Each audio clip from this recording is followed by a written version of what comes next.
very much for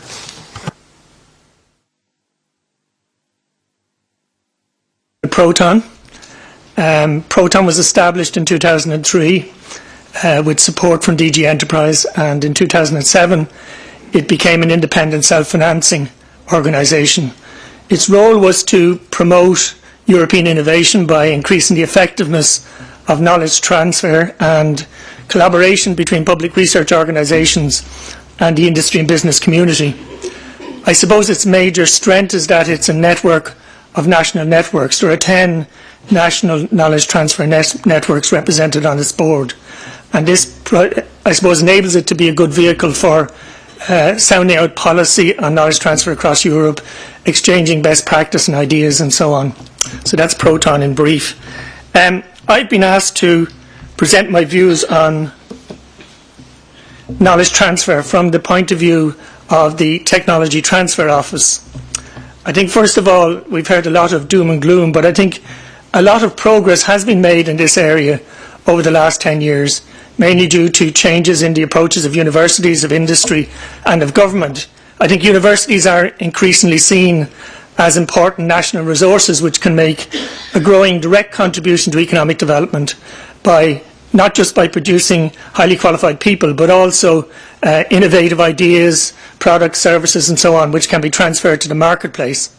At the same time, industry is becoming, I suppose, more involved and more committed to open innovation, to collaboration with universities as research becomes more complex, I suppose more uncertain, more expensive and so on. And a lot of this is driven by government, which is providing more funding for public funding for research in universities.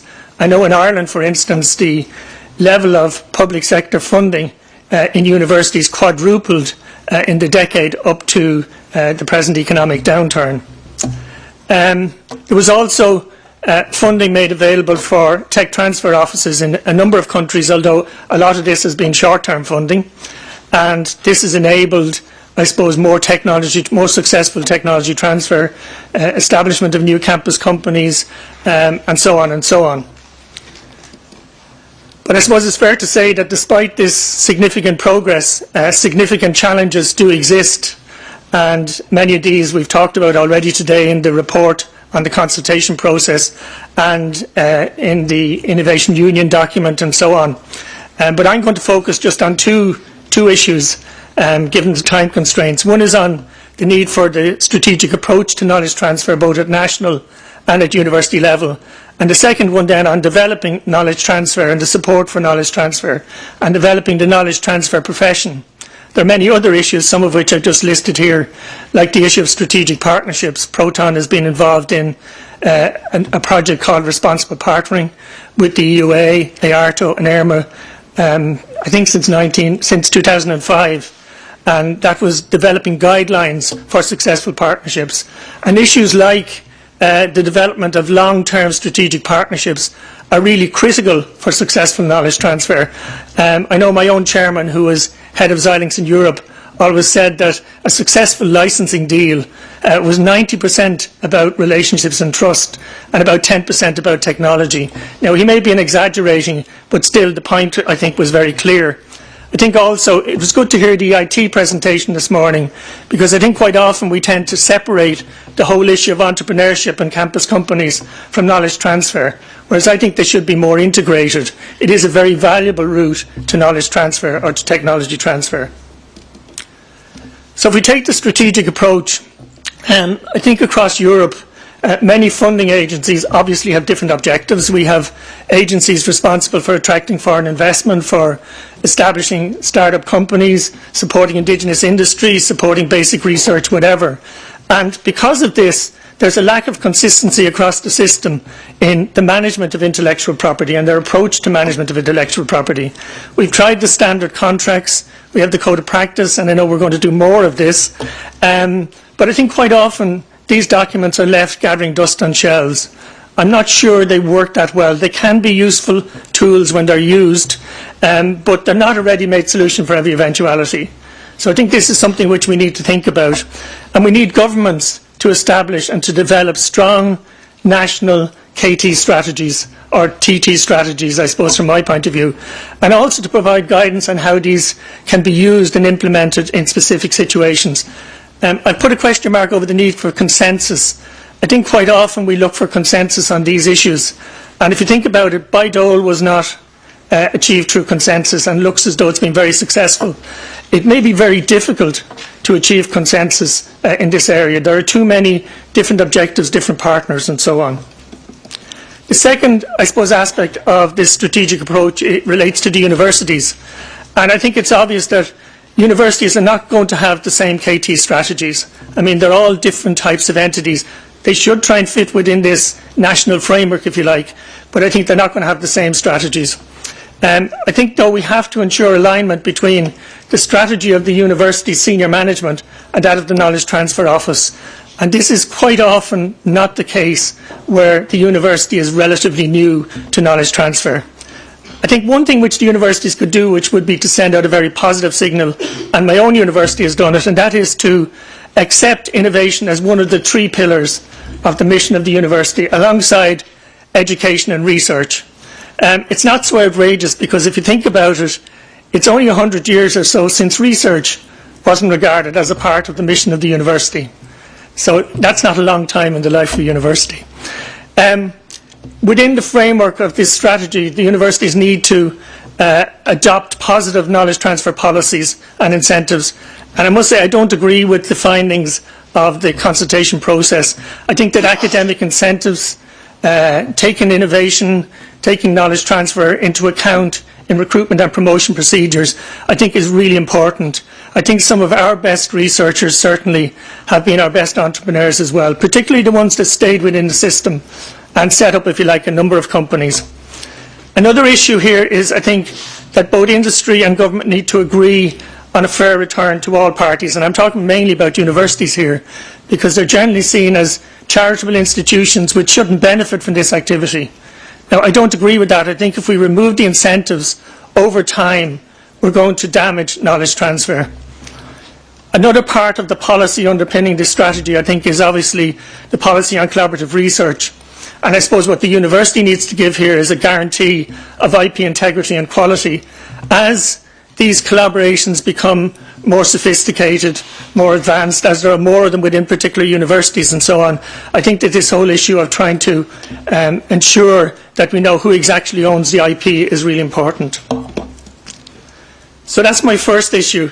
And the second issue is the issue of support for knowledge transfer. I think we have very much a stop-go approach to this. And there's also a standoff in many countries between universities and industry as regards who should be responsible for funding the Knowledge Transfer Office. And I think it's really important that government and the universities come together to ensure a long-term commitment, and I'll come back to the long-term commitment in a moment, to these knowledge transfer offices, possibly as a percentage of the R&D budget of the university. There's a lot of centralisation going on. In Ireland, there's a hub and spoke model, but it's not yet clear what's going to be in the hub and what's going to be in the spokes. In Scotland, there's a commitment to a single national office over the next 2 years. And I think we really should review this approach. I can see it can be economical, but depending on where the responsibilities lie, are we just going to have the hub, if you like, as a marketing entity? That might work.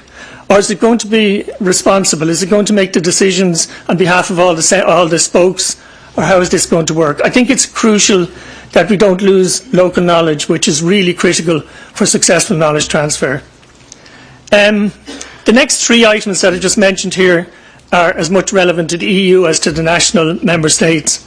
Incorporating funding for knowledge transfer in research projects, in the funding for research projects. I think this is something that could be considered, so that every research project would have a certain part of its budget for knowledge transfer, anything from dissemination right through to full commercialisation.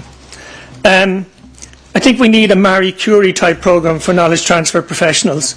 I think mobility of knowledge transfer professionals is really important if we're going to promote transnational innovation.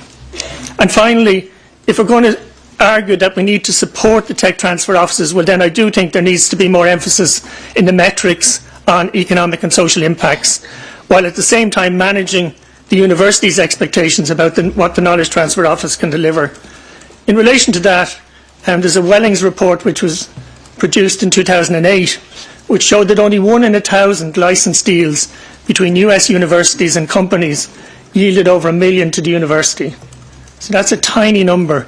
And the figures for BTG at the time were roughly similar. Now, I know that's a bit dated, but still, it still is a very striking number.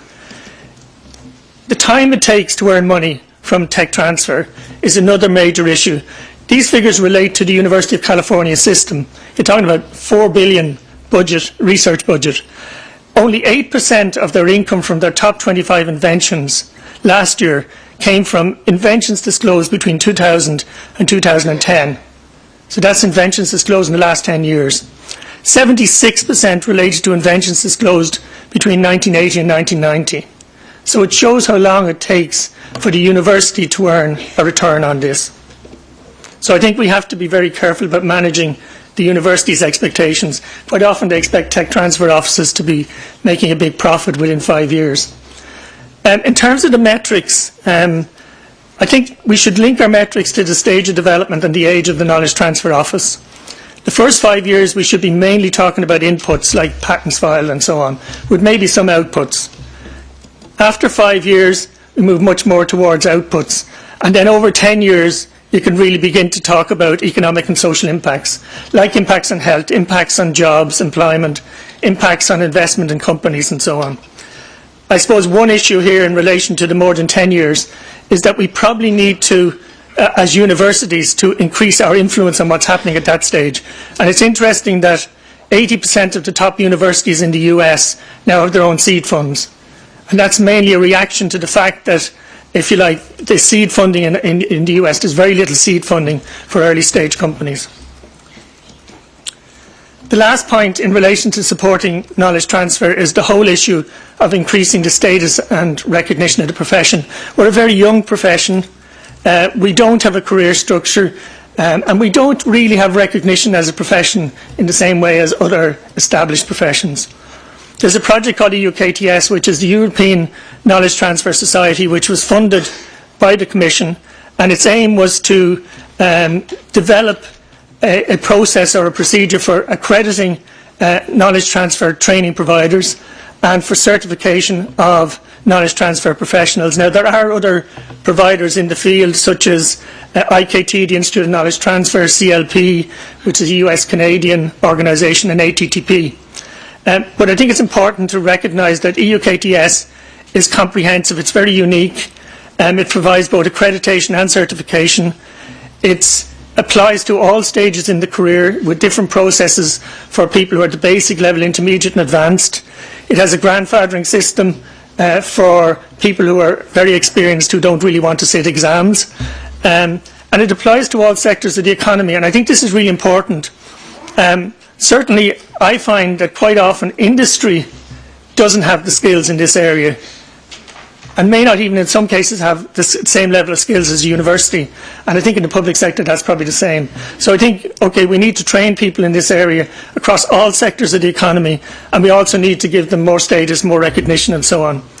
The last point, which is fairly unique, this is available, the accreditation would be available to all training providers, provided they meet the required criteria. So we're not just talking about members of the consortium. That's just the model, which I won't go into, but you can have a look at it at your leisure. Where we are at the moment is we've developed the curriculum and the rules and procedures for operating that curriculum at different levels.